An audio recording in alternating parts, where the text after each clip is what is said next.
السلام علیکم ورحمۃ اللہ وبرکاتہ۔ امید کرتے ہیں دوستو آپ سب خیر و عافیت سے ہوں گے۔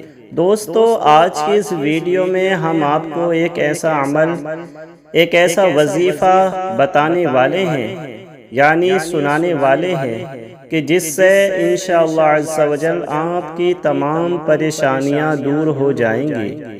اگر آپ اپنے گھر میں پریشان حال ہیں، اگر آپ غریبی سے پریشان حال ہیں، اگر آپ جاب لیس ہیں، آپ کی جاب نہیں لگتی ہے اور گھر میں جھگڑے رہتے ہیں، گھر میں کوئی نہ کوئی بیمار رہتا ہے، گھر میں جادو جنات کا سایہ ہے، کسی نے آپ کو جادو کروا دیا ہے، یا پھر آپ ہر وقت ٹینشن میں رہتے ہیں، ہر وقت یہ خوف لگا رہتا ہے کہ کہیں ایسا نہ ہو کہ میرے ساتھ کوئی حادثہ ہو جائے، یا آپ رشتوں کی بندش سے پریشان حال ہیں، اگر آپ کے کاروبار میں بندش ہے، جی ہاں دوستو، تو آپ اس عمل کو، اس وظیفے کو ضرور سنیں۔ انشاءاللہ عز و جل آپ کی تمام پریشانیاں دور ہو جائیں گی۔ دوستو آپ سے گزارش ہے کہ اس ویڈیو کو لاسٹ تک ضرور سنیں اور دھیان سے ایک کمرے میں یا ایک جگہ الگ بیٹھ جائیں اور پورے دھیان سے توجہ کے ساتھ اس عمل کو، اس وظیفے کو، اس سورہ کو آپ سنیں۔ دوستو ایک اور آپ سے گزارش ہے کہ اگر آپ سچے پکے مسلمان ہیں تو آپ کو نماز کی پابندی کرنی چاہیے، کیونکہ جو مومن ہوتا ہے وہ کبھی نماز نہیں چھوڑتا ہے۔ آپ کو پانچوں وقت کی نماز پڑھنی چاہیے، کیونکہ دوستو اگر آپ نماز چھوڑتے ہیں تو نماز چھوڑنے سے گھر میں بے برکتی ہوتی ہے، روزی میں برکت نہیں ہوتی، عمر میں برکت نہیں ہوتی۔ اگر آپ نماز کی پابندی کریں گے تو انشاءاللہ عز و جل اس کی برکت سے آپ کی تمام پریشانیاں دور ہو جائیں گی۔ اور دوستو اگر آپ کے کوئی رشتہ دار ہیں یا آپ کے ساتھی ہیں، آپ کے دوست ہیں، فرینڈز ہیں، وہ بھی اگر پریشان حال ہیں، بیمار ہیں، تو ان کو بھی یہ ویڈیو آپ ضرور شیئر کریں، کیونکہ ہو سکتا ہے آپ کے ایک شیئر سے کسی کی زندگی بدل جائے، اور ثواب کی نیت سے اسے زیادہ سے زیادہ شیئر کریں، ثواب کی نیت سے اس ویڈیو کو خوب شیئر کریں۔ دوستو اس ویڈیو کو لاسٹ تک ضرور سنیں اور آپ آمین لکھیں۔ کمنٹ باکس میں آپ کو آمین لکھنا ہے، کیونکہ پتہ نہیں کس کی آمین اللہ عز و جل قبول فرما لے اور ہم سب کا بیڑا پار ہو جائے۔ تو دوستو آپ کو آمین کمنٹ باکس میں لکھنا ہے۔ تو آئیے بنا کسی دیری کے یہ عمل شروع کرتے ہیں۔ ہم پڑھیں گے اور آپ کو دھیان سے سننا ہوگا۔ آئیے شروع کرتے ہیں۔ بسم اللہ الرحمن الرحیم۔ یاسین والقرآن الحکیم انک لمن المرسلین علی صراط مستقیم تنزیل العزیز الرحیم لتنذر قوما ما انذر آباؤهم فهم غافلون لقد حق القول على أكثرهم فهم لا يؤمنون إنا جعلنا في أعناقهم أغلالا فهي إلى الأذقان فهم مقمحون وجعلنا من بين أيديهم سدا ومن خلفهم سدا فأغشيناهم فهم لا يبصرون وسواء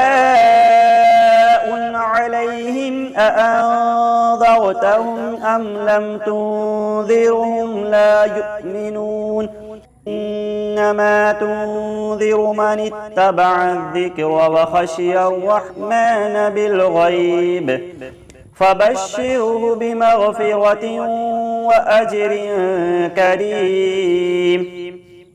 إنا نحن نحيي الموتى ونكتب ما قدموا وآثارهم وكل شيء أحصيناه في إمام مبين. واضرب لهم مثلا أصحاب القرية إذ جاءها المرسلون إذ أرسلنا إليهم اثنين فكذبوهما فعززنا بثالث فقالوا إنا إليكم مرسلون. قالوا ما أنتم إلا بشر مثلنا وما أنزل الرحمن من شيء إن أنتم إلا تكذبون. قالوا ربنا يعلم إنا إليكم لمرسلون وما علينا إلا البلاغ المبين. قالوا إنا تطيرنا بكم لئن لم تنتهوا لنرجمنكم وليمسنكم منا عذاب أليم. قالوا طائركم معكم أئن ذكرتم بل أنتم قوم مسرفون. وجاء من أقصى المدينة رجل يسعى قال يا قوم اتبعوا المرسلين اتبعوا من لا يسألكم أجرا وهم مهتدون. وما لي لا أعبد الذي فطرني وإليه ترجعون. أأتخذ من دونه آلهة إن يردني الرحمن بضر لا تغن عني شفاعتهم شيئا ولا ينقذون. إني إذا لفي ضلال مبين. إني آمنت بربكم فاسمعون. قيل ادخل الجنة قال يا ليت قومي يعلمون بما غفر لي ربي وجعلني من المكرمين. وما أنزلنا على قومه من بعده من جند من السماء وما كنا مرسلين. إن كانت إلا صيحة واحدة فإذا هم خامدون. يا حسرة على العباد ما يأتيهم من رسول إلا كانوا به يستهزئون. ألم يروا كم أهلكنا قبلهم من القرون أنهم إليهم لا يرجعون. وإن كل لما جميع لدينا محضرون. وآية لهم الأرض الميتة أحييناها وأخرجنا منها حبا فمنه يأكلون. وجعلنا فيها جنات من نخيل وأعناب وفجرنا فيها من العيون ليأكلوا من ثمره وما عملته أيديهم أفلا يشكرون. سبحان الذي خلق الأزواج كلها مما تنبت الأرض ومن أنفسهم ومما لا يعلمون. وآية لهم الليل نسلخ منه النهار فإذا هم مظلمون والشمس تجري لمستقر لها ذلك تقدير العزيز العليم والقمر قدرناه منازل حتى عاد كالعرجون القديم لا الشمس ينبغي لها أن تدرك القمر ولا الليل سابق النهار وكل في فلك يسبحون وآية لهم أنا حملنا ذريتهم في الفلك المشحون وخلقنا لهم من مثله ما يركبون وإن نشأ نغرقهم فلا صريخ لهم ولا هم ينقذون إلا رحمة منا ومتاعا إلى حين وإذا قيل لهم اتقوا ما بين أيديكم وما خلفكم لعلكم ترحمون وما تأتيهم من آية من آيات ربهم إلا كانوا عنها معرضين وإذا قيل لهم أنفقوا مما رزقكم الله قال الذين كفروا للذين آمنوا أنطعم من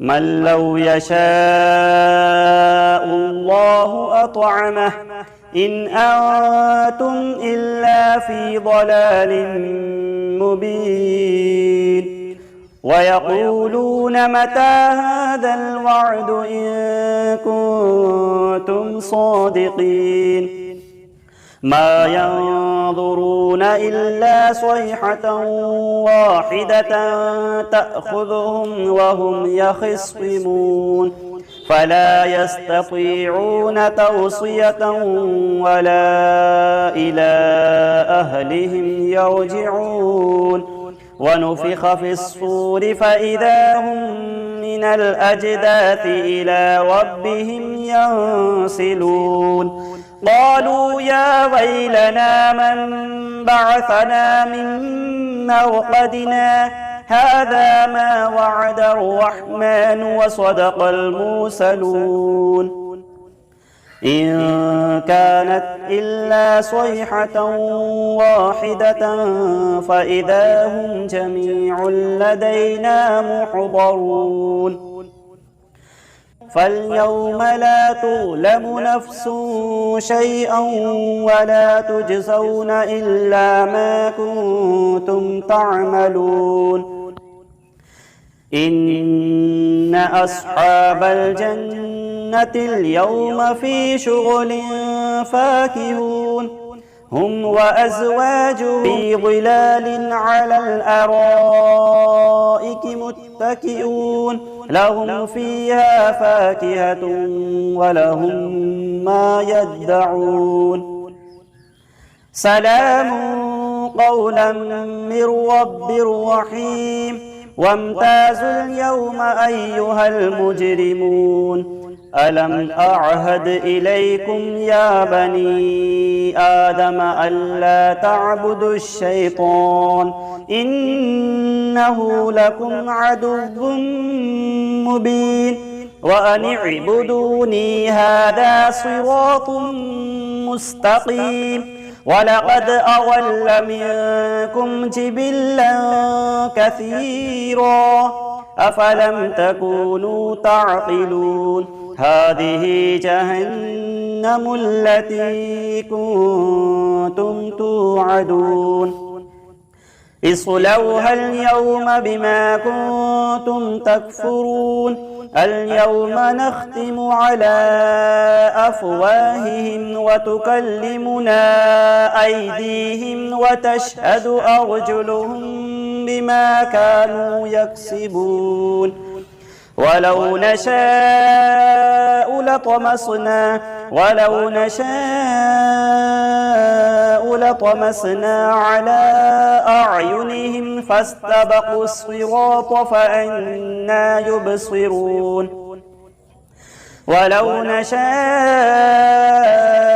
لمسخناهم على مكانتهم فما استطاعوا مضيا ولا يرجعون ومن نعمره ننكسه في الخلق أفلا يعقلون وما علمناه الشعر وما ينبغي له إن هو إلا ذكر وقرآن مبين لينذر من كان حيا ويحق القول على الكافرين أولم يروا أنا خلقنا لهم مما عملت أيدينا أنعاما فهم لها مالكون وذللناها لهم فمنها ركوبهم ومنها يأكلون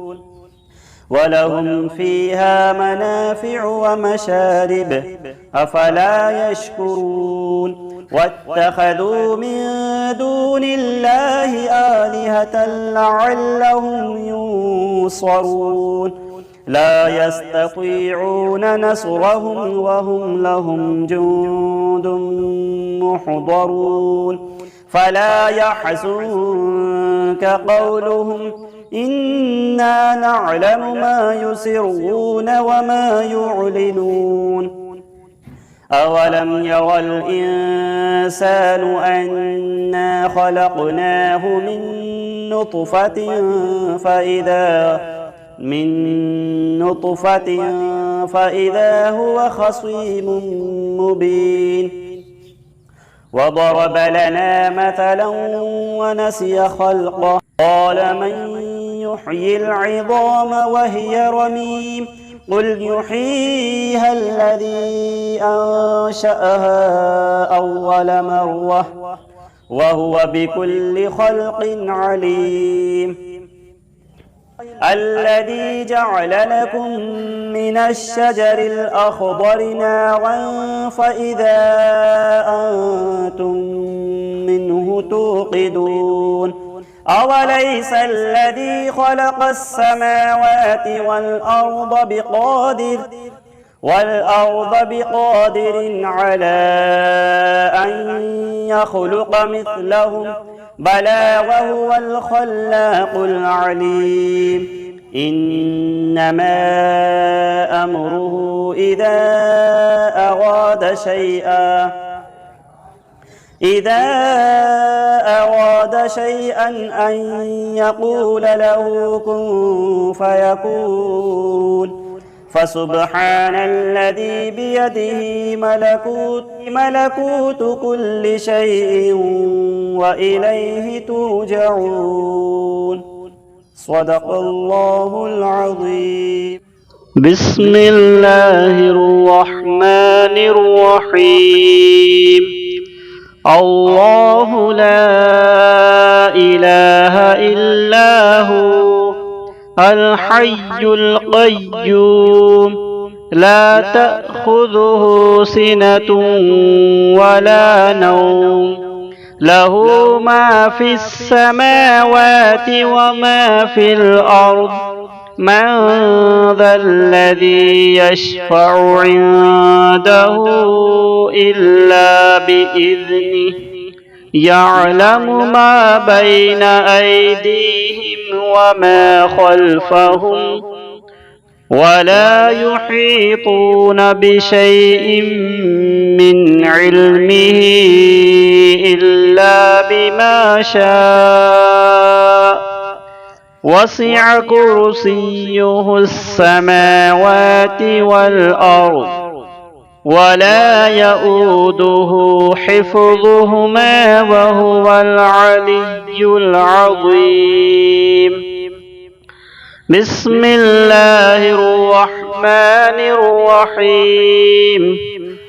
قل هو الله أحد الله الصمد لم يلد ولم يولد ولم يكن له كفوا أحد. بسم الله الرحمن الرحيم. قل هو الله أحد الله الصمد لم يلد ولم يولد ولم يكن له كفوا أحد. بسم الله الرحمن الرحيم. قل هو الله أحد الله الصمد لم يلد ولم يولد ولم يكن له كفوا أحد. بسم الله الرحمن الرحيم. الحمد لله رب العالمين الرحمن الرحيم مالك يوم الدين. إياك نعبد وإياك نستعين اهدنا الصراط المستقيم صراط الذين أنعمت عليهم غير المغضوب عليهم ولا الضالين.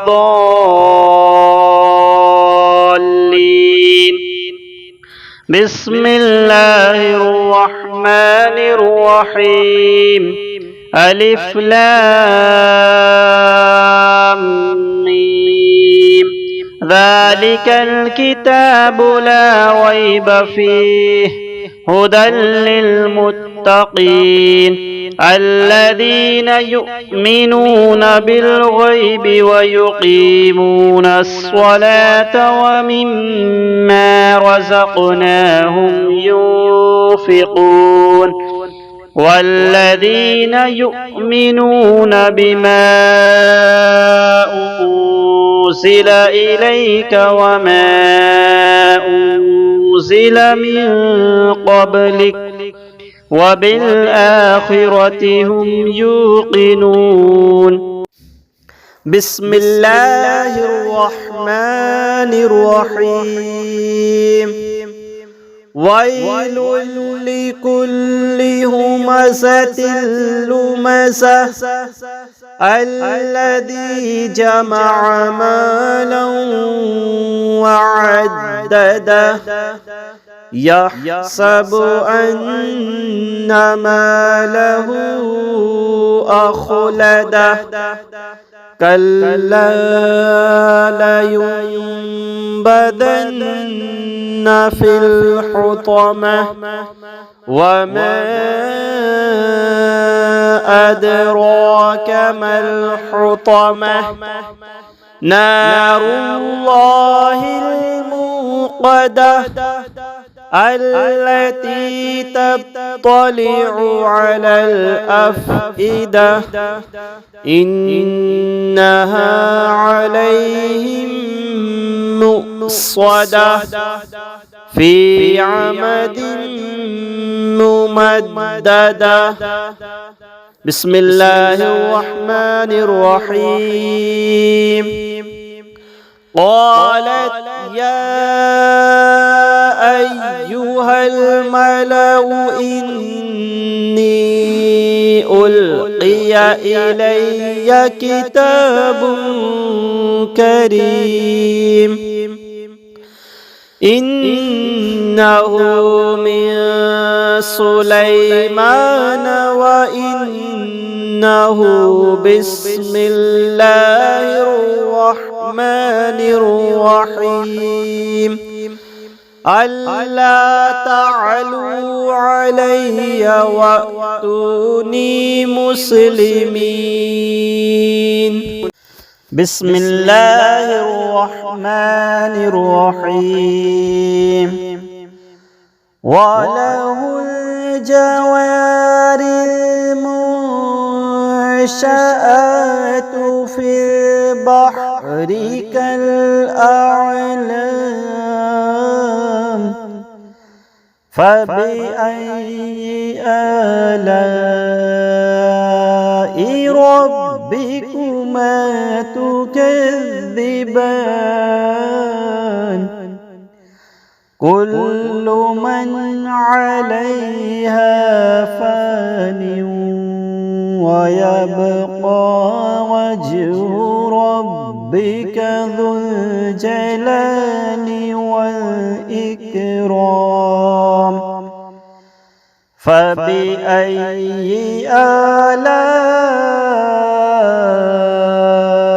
ربكما تكذبان بسم الله الرحمن الرحيم اللهم صل على سيدنا ومولانا محمد معدن الجود والكرم وآله وبارك وسلم اللهم صل على سيدنا ومولانا محمد معدن الجود والكرم وآله وبارك وسلم اللهم صل على سيدنا ومولانا محمد معدن الجود والكرم وآله وبارك وسلم صلاة وسلاما عليك يا رسول الله اللهم ربنا آتنا في الدنيا حسنة وفي الآخرة حسنة وقنا عذاب النار رب ارحمهما كما ربياني صغيرا یا اللہ یا رحمان یا رحیم یا کریم، جو کچھ بھی پڑھا گیا اور ہمارے ویورز نے جو عمل سنا، میرے پروردگار اس عمل کے سننے کی برکت سے، اس سورہ کے سننے کی برکت سے، اس وظیفے کی سننے کی برکت سے یا اللہ ان کی تمام پریشانیوں کو دور فرما۔ جتنے بھی ہمارے ویورز ہیں، ہمارے دیکھنے والے ہیں، ہمارے چاہنے والے ہیں، یا اللہ ان کی تمام پریشانی بیماریوں کو دور فرما۔ یا اللہ جو کچھ ہم نے پڑھا ہے اس کو اپنی بارگاہ میں قبول فرما۔ اس سب کا ثواب سب سے پہلے ہمارے پیارے آقا حضرت محمد مصطفیٰ صلی اللہ تعالی علیہ وآلہ وسلم کی بارگاہ میں پیش کرتے ہیں، مولا قبول فرما۔ پیارے نبی صلی اللہ تعالی علیہ وآلہ وسلم کے وسیلے سے تمام انبیاء اکرام، تمام صحابہ اکرام، اہل بیت، تابعین، تبع تابعین، ازواج مطہرات کی بارگاہ میں پیش کرتے ہیں، مولا قبول فرما۔ حضرت الشیخ عبدالقادر جیلانی غوث اعظم دستگیر بڑے پیر صاحب کی بارگاہ میں پیش کرتے ہیں، مولا قبول فرما۔ یا اللہ اس سب کا سبب حضرت خواجہ عثمان ہارونی، حضرت خواجہ غریب نواز رحمت اللہ تعالی علیہم اجمعین کی بارگاہ میں پیش کرتے ہیں، مولا قبول فرما۔ یا اللہ اس سب کا سبب جتنے بھی سلاسل کے بزرگان دین آئے ہیں، اولیاء کرام آئے ہیں، تمام کی بارگاہ میں پیش کرتے ہیں، مولا قبول فرما۔ بالخصوص ہمارے پیر و مرشد حضرت اختر رضا خان حدود تاج الشریعہ رحمت اللہ تعالی علیہ کی بارگاہ میں پیش کرتے ہیں، مولا قبول فرما۔ یا اللہ میرے پروردگار قل مؤمنین قل مومنات والمسلمین والمسلمات کی ارواح کو اس کا ثواب نظر کرتے ہیں، مولا قبول فرما۔ اور جتنے بھی ہمارے ویورز ہیں، ہماری ویڈیو دیکھنے والے ہیں، ان ویڈیو دیکھنے والے جتنے بھی ویورز ہیں میرے پروردگار، ان کے گھر سے جو بھی مومن مومنات آخرت کو کوچ کر گئے ہوں، ان کے ارواح کو اس کا ثواب نظر کرتے ہیں، مولا قبول فرما۔ ان کے گناہ کبائر صغائر کو معاف فرما۔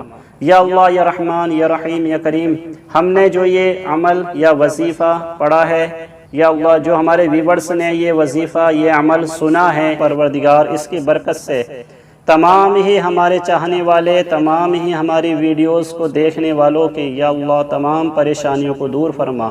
یا اللہ جو قرض دار ہیں ان کے قرضوں کو ختم کر دے، ان کو قرضے سے نجات عطا فرما۔ اور یا اللہ میرے پروردگار جو پریشان حال ہیں ان کی پریشانیوں کو دور فرما، جو بیمار ہیں ان کو شفائے کلی عطا فرما۔ یا اللہ جو پریشان حال ہیں ان کی پریشانیوں کو دور فرما، جو غریب ہیں ان کی غربت کو دور فرما۔ یا اللہ جو بے سہارا ہیں ان کو سہارا عطا فرما۔ یا اللہ جو بے روزگار ہیں ان کو غیب سے روزی عطا فرما۔ یا اللہ ان کی مدد فرما۔ یا اللہ ان کے گھر پر رحمت و انبار کی بارشیں نازل فرما۔ یا اللہ ہمارے تمام ہی دیکھنے والوں کو، ہماری تمام ہی ویورز کو پکا سچا نمازی بنا، اسلامی زندگی عطا فرما۔ اور یا اللہ ان کے جائز کاموں میں خوب برکتیں عطا فرما، ان کے کاروبار میں ترقی عطا فرما، اور یا اللہ جو بھی ہمارے اسلامی بھائی جاب لیس ہیں، جاب پر نہیں ہیں، ان کو اچھی جاب عطا فرما، جائز کاروبار عطا فرما۔ یا اللہ جو ہمارے بھائی بہن رشتوں سے بیٹھے ہوئے ہیں، یا اللہ ان کے لیے نیک رشتے عطا فرما، ان کے رشتے عطا فرما۔ یا اللہ تمام مسلمانوں کی تمام پریشانی بیماریوں کو دور فرما، اور یا اللہ ہم سب کو اسلامی زندگی عطا فرما، ایمانی موت عطا فرما، گناہوں کی ذلیل بیماری سے بچنے کی توفیق عطا فرما۔ یا اللہ جہاں جہاں پریشان حال ہیں، جتنے بھی مسلمان پریشان حال ہیں، جتنے بھی ہمارے بھائی مسلمان پریشان حال ہیں، ان کی پریشانی بیماریوں کو دور فرما، ان کی تنگ دستی کو دور فرما، ان کی غیب سے مدد فرما۔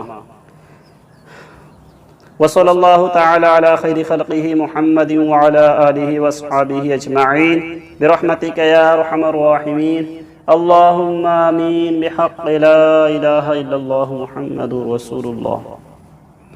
امید کرتے ہیں دوستو آپ نے یہ ویڈیو پوری دیکھی ہوگی، تو دوستو آپ نے اس عمل کو سنا اور دعا میں شامل بھی رہے۔